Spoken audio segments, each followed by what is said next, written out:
Hello, hi నాన్న. నేను మీ అన్న హిస్టరీ రఫీసాన్ని.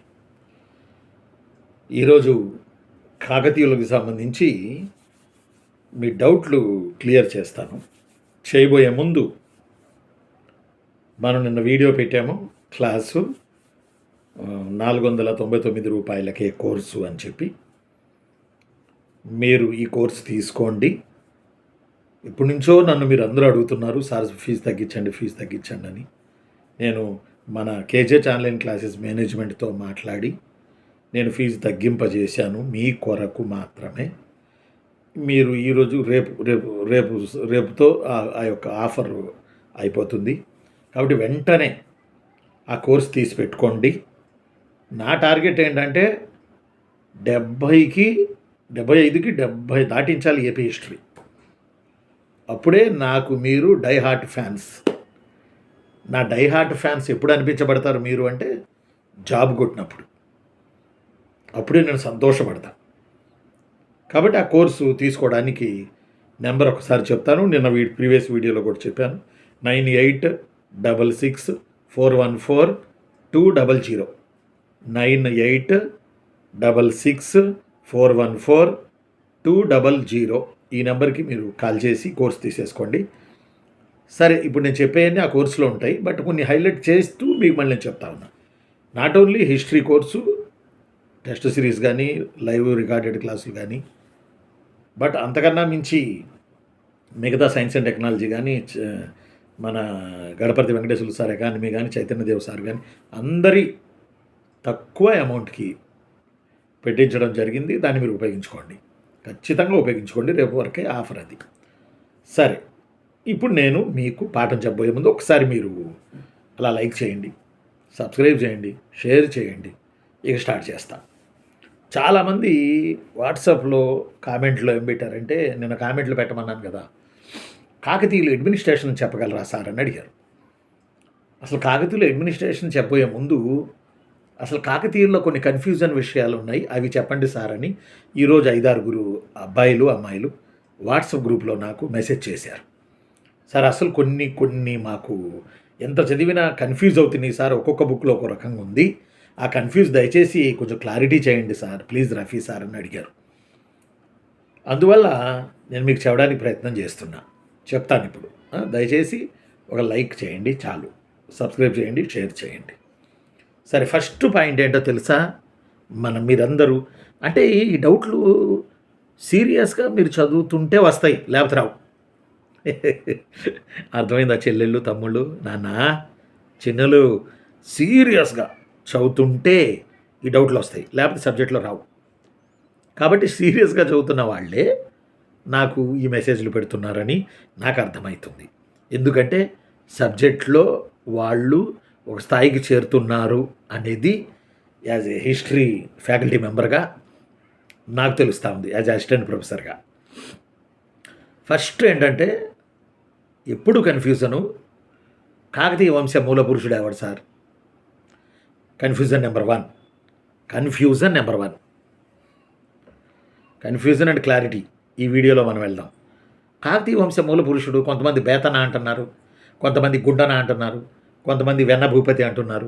ఎవరు సార్ చెప్పరేంటి మీరు అని మీరు అడుగుతున్నారు. నాకు తెలుసు, వినపడుతుంది. ఎక్కువ చదివితే ఈ ప్రాబ్లం వచ్చింది, 2 పుస్తకాలు చదివినా ఈ ప్రాబ్లం వస్తుంది. అందువల్ల మూల పురుషుడు ఎవరు అని ముక్కు పిండి ఆన్సర్ పెట్టండి అని అడగడం నో. ఎలా అడుగుతాడంటే, దానార్ణువుడి మాగల్లు శాసనం ప్రకారం కాకతీయ వంశ మూల పురుషుడు ఎవరు అంటాడు. ఎవరు? దానార్ణువుడి మాగల్లు శాసనం ప్రకారం మూల పురుషుడు ఎవరు? కాకర్త్య గుండన. గణపతిదేవుడి సోదరి మైలాంబ బయ్యారం చెరువు కట్ట శాసనం వేశారు ఆవిడ. ఆ శాసనంలో కాకతీయ వంశ మూల పురుషుడు వెన్న భూపతి అని ఆవిడ అన్నారు. కాకతీయ వంశవృక్షాన్ని తెలిపే శాసనం ఏది అని ప్రీవియస్లో వచ్చింది. బయ్యారం చెరువు కట్ట శాసనం ఇష్యూడ్ బై గణపతిదేవుడి సోదరి మైలాంబ. ఇందులోనేమో according to Bayyaram inscription Kakatiya వంశ లీనియర్స్లో మూల పురుషుడు వెన్నభూపతి. మాగల్లు వెంగిచళికుల దానార్ణువుడు జారీ చేసిన మాగల్లు శాసనం ప్రకారం వంశ మూల పురుషుడు కాకర్త్య గుండన. అది కన్ఫ్యూజ్, ఇది క్లారిటీ. కన్ఫ్యూజ్ ఏంటి? బేతనా లేకపోతే గుండననా లేకపోతే భూపతా అలా అడగడు. ఇది క్లారిటీ. ఎలా అడుగుతాడు? దానార్నూడి మాగల్లు శాసనం ప్రకారం కాకతీయ వంశం మూల పురుషుడు ఎవరు? అప్పుడేం పెడతాం? కాకతీయ గుండనా పెడతాం. బయ్యారం చెరువు కట్ట శాసనం ప్రకారం కాకతీయ వంశం మూల పురుషుడు ఎవరని అడుగుతాడు. అప్పుడేం పెడతాం? వెన్న భూపతి అని పెడతాం. బేతన లేదు, రెండో బేతన లేదు. ఇప్పుడు కన్ఫ్యూజ్ నెంబర్ 2. స్వతంత్ర కాకతీయ రాజు ఎవరు? కొన్ని బుక్స్లో ఫస్ట్ ప్రోల్రాజు, కొన్ని బుక్స్లో రెండో ప్రోల్రాజు, కొన్ని బుక్స్లో మొదటి ప్రతాపరుద్ర ఇలా ఉన్నాయి. స్వతంత్ర కాకతీయ రాజ్య స్థాపకుడు అని అంటే, స్వతంత్రాన్ని ప్రకటించుకున్నాడు అని అంటే రెండో ప్రోల్రాజు. ఇది కన్ఫామ్. ఇక ఇది మీ కన్ఫ్యూజన్, నేను క్లారిటీ ఇచ్చా. Confusion and clarity. ఓకేనా నాన్న? స్వతంత్రం ప్రకటించుకున్నాడు. అంతకుముందు కాకతీయులు తొలుత ఎవరి సామంతులు? రాష్ట్రకూటులు. తర్వాత ఎవరి సామంతులు? కళ్యాణ చాళుక్యులు. రాష్ట్రకూటులో సామంతులు కాబట్టి గరుడ చిహ్నాన్ని అధికార చిహ్నంగా తీసుకున్నారు. కళ్యాణ చాళుక్యుల దగ్గర ఆ తర్వాత సామంతులు కాబట్టి వరాహాన్ని అధికార చిహ్నంగా పెట్టుకుని దాన్ని కొనసాగించారు.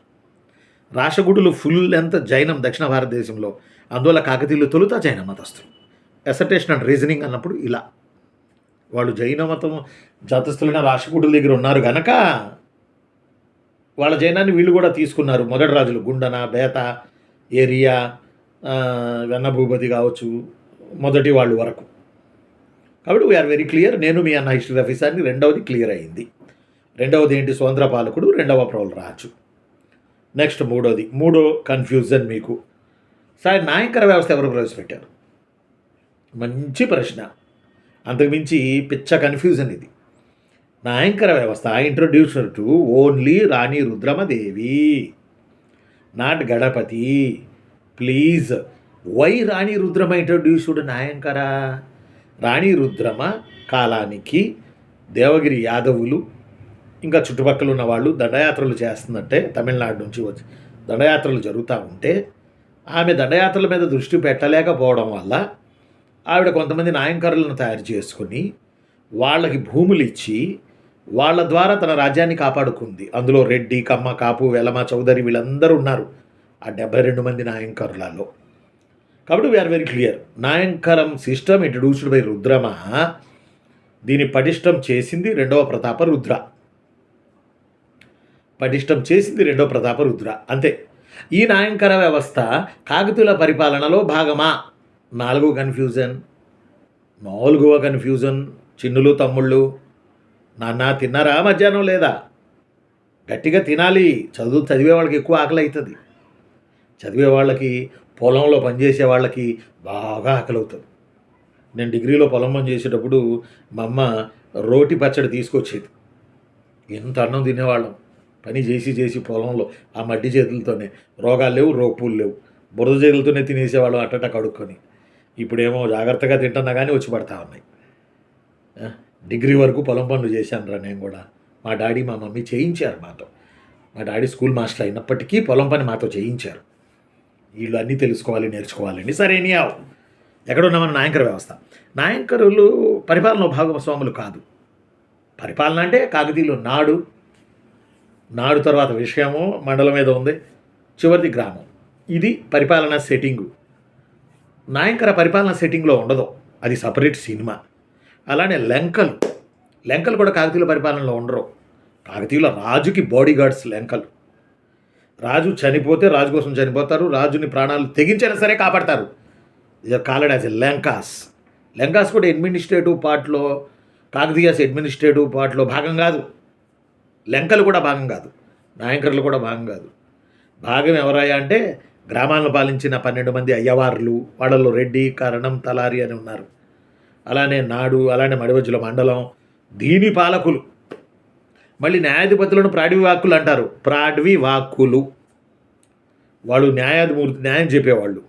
వాళ్ళు పరిపాలన భాగం కాదు, న్యాయపాలనలో భాగం వాళ్ళు. ప్రాడ్వివాక్కులు. అదే శాతవాహనులు అనుకోండి వ్యవహారికులు, విజయనగరం అనుకోండి ప్రాడ్వివాక్కులు, వేంగిచాళుక్యులు ప్రాడ్వివాక్కులు, కాకతీయులు ప్రాడ్వివాక్కులు. ఇక తలారి అంటే లోకల్లో న్యాయం చెప్పేవారు. అదొకటి. ఇంకొకటి కన్ఫ్యూజన్. అది హీరో చెప్పినట్టు కన్ఫ్యూజ్ చేశారా ఎక్కువటి అంత కన్ఫ్యూజన్లు అన్నట్టుగా. ఇంకో కన్ఫ్యూజన్ ఏంటంటే, సార్ వరంగల్ కోట ఎవరు సార్? యాడ చూసిన అబ్బో అబ్బో మెంటల్ ఎక్కుతుంది సార్. వరంగల్ కోట ఎవరు సార్? జగమెరిగిన బ్రాహ్మణుడికి జందమేళ అన్నట్లుగా వరంగల్ కోట మనందరికీ తెలుసు. పోటీ పరీక్షల కాడికి వచ్చేటప్పటికి డౌట్ స్టార్ట్ అవుతుంది. ఎవరు కట్టారు? వరంగల్ కోట అంతకుముందే రాష్ట్రకూటులు కొంత కట్టారు, కళ్యాణ చాళుక్యులు కొంత కట్టారు. ఎందుకంటే రాష్ట్రకూటులు కళ్యాణ చాళుక్యుల రాజ్యంలో తెలంగాణ మొత్తం భాగం, వాళ్ళ మహారాష్ట్ర కర్ణాటకలతో పాటుగా. అయితే రాతి కోటకి కట్టి మరామతులు చేయించిన మహానుభావుడు పెద్ద ఆయన గణపతి దేవుడు గారు. ఆ కోట బురుజులు అవన్నీ డెవలప్మెంట్ యాక్టివిటీస్ చేసింది రుద్రమ. ఆఫ్టర్ దట్ రెండో ప్రతాప రుద్ర.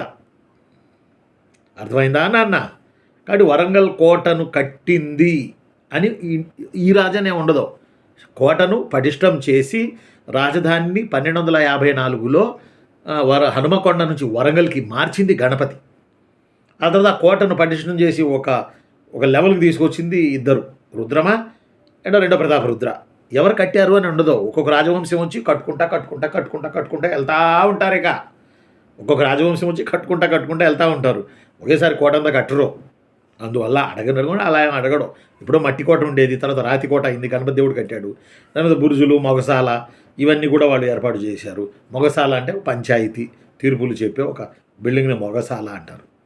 కొన్ని పుస్తకాలు మొగసాల అంటే గడియారం, వరంగల్ ఇన్ని గంటలకి గడియారం కొట్టేది రాత్రుల పూట కూడా టంగ్ టంగ్ టంగ్ అని అనేది మరొక అంశం. ఆ తర్వాత ఇంకొకటి, నీతి సారం ఎవరు రాశారు? కన్ఫ్యూజన్ నెంబర్ 6 అనుకుంటా. నీతి సారం ఎవరు రాశారు సార్? నీతి సారం మొదటి ప్రతాప రుద్రుడు రాశాడు. రాజు రాయడం అంటే తమాషా కాదుగా, టైం తీసుకొని రాయాలిగా. నీతి సారం ప్రతాప రుద్రుడు రాశాడు. అదే మొదటి ప్రతాప రుద్రుడు రాశాడు. ఈ మొదటి ప్రతాప రుద్రుడిని రుద్రదేవ అంటారు. రెండో ప్రతాప రుద్రుడే అంటారు. మళ్ళీ మీకు డౌట్, 1000 స్తంభాల గుడి ఎవరు సార్?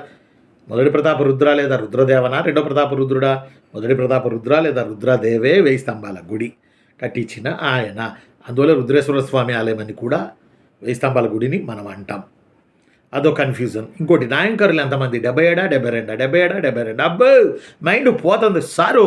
వామ్మో 72, 77 కరెక్ట్ లేదు, 72 మందే నాయంకర్లు. ఈ నాయంకర్లో ప్రళయ వేమారెడ్డి, ప్రళయ నాయక, ముసునూరు వీళ్ళు కూడా సమ్ లీడర్స్ దేర్. ఆ తర్వాత కాకతీయుల పరిపాలనలో 72 గవర్నమెంట్ డిపార్ట్మెంట్స్ ఉండేవి. వాటిని బాహుత్తర నియోగాలు అంటారు. బాహుత్తర నియోగము అంటే 72 పరిపాలనా విభాగాలు. మంత్రులు వేరు, పరిపాలనా విభాగాలు వేరు, సెక్రటరియట్ లాగా. ఇంకోటి, కాకతీయుల కాలంలో వర్తక వాణిజ్య సంఘాలను ఏమంటారు? శ్రేణుల, సమయాల, లేకపోతే నకరముల, తెలికల, నానాదేశ ఏమంటారు? సమయములు అంటారు. సమయం అంటే it's not a time, it's a guild, GUILD, guilds, right? Guilds నాన్న సమయములు అంటారా కాకతీయుల పీరియడ్లో. అదే మన శాతవాహనుల పీరియడ్ పాతకాలానికి వెళ్ళి శ్రేణులు. వేంగి చాళుక్యుల కాలంలో నకరములు, తెలికలు, నానాదేశీలు. వేంగి చాళుక్యుల కాలంలో వాణిజ్య సంఘాలని నకరములు అంటారు, నానాదేశీ అంటారు, తెలిక అంటారు. కాకతీయుల కాలంలో సమయాలు అంటారు. శాతవాహనుల కాలంలో శ్రేణులు అంటారు. కాబట్టి ఈ డౌట్లు గమనించండి. ఈ డౌట్లు కొంచెం మీ డౌట్లన్నీ మ్యాక్సిమం నేను క్లారిటీ చేశారనుకున్నాను. ఇంకేమైనా డౌట్లు ఉంటే ఏ టాపిక్ మీద నా కింద కామెంట్ పెట్టండి. రాత్రి ఒకసారి మనకి విజయవాడ నుంచి చేశారు, మొన్న రాత్రి ప్రతాప్ సార్ చెప్తున్నారు, చాలా సంతోషం వేసింది. అరగంట మాట్లాడారు, చాలా బూస్ట్ కూడా వచ్చింది నాకు. ఏం మాట్లాడారంటే, సార్ డబ్బులు లక్షలు తీసుకుంటున్నారు ఫీజుల కింద, ఎవరు మీలాగా ఒక బాధ్యతగా చెప్పట్లేదు సార్. మీరు పగలంతా అలిసిపోయినా సాయంత్రం వచ్చి మళ్ళీ ఒక 10 నిమిషాలన్నా పాఠం చెప్తున్నారు సార్ మా కోసం. చాలా సంతోషం సార్, మీరు ఇలాగే చల్లగా ఉండాలి సార్ అని ఆ సార్ సెక్రటరియట్లో చేస్తున్నారు. ఆ సార్ వారి భార్య ACTOగా జాబ్ చేస్తున్నారు. 2011లో కలిశారట నన్ను. ఒక కౌన్సిలింగ్ పెట్టాం విజయవాడలో సిద్ధార్థ కాలేజ్ పక్కన, అప్పుడు కలిశారట. నేను గుర్తున్నానా సార్ అని చెప్పి ఫోన్ చేశారు సార్. చాలా చాలా సంతోషం. ఇలా ఫోన్లు చెప్తుంటే నాకు ఇంకా రెచ్చిపోయి మీకు చెప్పాలనిపిస్తుంది, ఇంకా రెచ్చిపోయి మీకు పాఠం చెప్పాలనిపిస్తుంది. ఎస్, మీ యొక్క ఆ యొక్క కామెంట్లు, మీ యొక్క ఫోన్లు వాట్సాప్లో పెట్టేవి ఇవేరా నాకు బలాన్ని ఇచ్చేది. ఆ బలం వల్లే నేను ఇవన్నీ చెప్పగలుగుతున్నా. హిస్టరీ రఫీ సార్ చెప్పారు అంటే ఎగ్జామ్లో మిస్ కావు అనేది ఉంది ఎప్పటి నుంచో, ఇప్పుడుది కాదు. అప్పుడెప్పుడో ఫస్ట్ బుక్ తీసాం 68 బిట్లు వచ్చినాయి 75కి. 68 బిట్లు 75కి. ఇంకా దాన్ని సంస్కరించి థర్డ్ ఎడిషన్ తీసాం బుక్ ఇప్పుడు, ఏపీ హిస్టరీ థియరీ. ఆబ్జెక్టివ్ అని అన్నారు కానీ నాకు టైం లేదు, క్వాలిటీ ఇవ్వలేను, అందువల్ల ఆబ్జెక్టివ్ లేదు. అందువల్ల టెస్ట్ సిరీస్ తీసుకోండి, లైవ్ క్లాసులు తీసుకోండి, తక్కువ ఫీజే అని చెప్పి మీకు ఫస్ట్లో చెప్పాను, ఈ వీడియోలో ఇప్పుడు చెప్తా ఉన్నా. కేజీహెచ్ ఆన్లైన్ క్లాసెస్లో ఉన్నాయి, అవన్నీ తీసేసుకోండి. ఉండనా? మళ్ళీ మీ డౌట్లు ఉంటే కామెంట్లో పెట్టండి. రేపు సాయంత్రం ఇదే టైంలో మిమ్మల్ని కలుసుకుంటాను, నేను మీకు పాఠం చెప్తాను. ఉంటాను రా నాన్న. నేను మీ అన్నయ్య హిస్టరీ రఫీ సార్ని. టెస్ట్ సిరీస్కి నెంబరు 9866414200. అవి మీకు ఉపయోగపడతాయి. ఆబ్జెక్టివ్ నేను ఇలాగపోతున్నాను కాబట్టి, బుక్ క్వాలిటీ నేను ఇలాగపోతున్నాను కాబట్టి టెస్ట్ సిరీస్లో చెప్పిన మేర క్వాలిటీ చెప్పా. అవి తీసుకోవడానికి ప్రయత్నం చేయండి, తీసుకోండి. రేపు సాయంత్రం వరకే ఆఫర్ ఉంటుంది. సరే మరి ఉండనా? ఒకసారి లైక్ చేయండి. చాలా చాలా విషయాలు చెప్పాం మనం. బయ్యారం, వెన్నాడు, వెన్న భూపతి, మాగల్లు శాసనం, కాకతీయ గుండన, నాయకర గురించి చెప్పాం, కోట గురించి చెప్పాం, సమయాల గురించి చెప్పాం, నీతిసారం గురించి చెప్పాం, ప్రతాపరుద్రుడి గురించి చెప్పాం, 72 మంది నాయకర్ల గురించి చెప్పాం, బాహుతర నియోగాల గురించి చెప్పాం. మ్యాక్సిమం డౌట్లు క్లారిటీ చేసి స్వతంత్ర కాకతీయరాజు, రెండో ప్రబలరాజు అని చెప్పాం. మ్యాక్సిమం మీ డౌట్లని అయిపోయినాయి అనుకుంటా. డౌట్లు అయిపోయినాయి సార్ అని కామెంట్ పెట్టండి. ఏమైనా కొత్త డౌట్లు ఉంటే కాకతీయలో కింద పెట్టండి. మళ్ళీ రేపు సాయంత్రం నేను చెప్తాను. ఉంటాను రా. నాకు తెలియదబ్బా, నాకు తెలీదు. మీ అమ్మగారు, మీ నాన్నగారు, మీకు పెళ్ళైతే మీ భార్య గారు, పెళ్ళైతే మీ భర్త గారు, వీళ్ళ తరువాత మీ వెల్ విషర్ నేనే. అందువల్లే రిస్క్ అయినా మీకు పాఠాలు చెప్తున్నాను. నేను చెప్తాను కూడా. మీరు జాబులు కొడితే సంతోషం. ఉంటాను. బాయ్. నేను మీ అన్న హిస్టరీ రఫీ సార్ని. మళ్ళీ కలుసుకుందాం రా.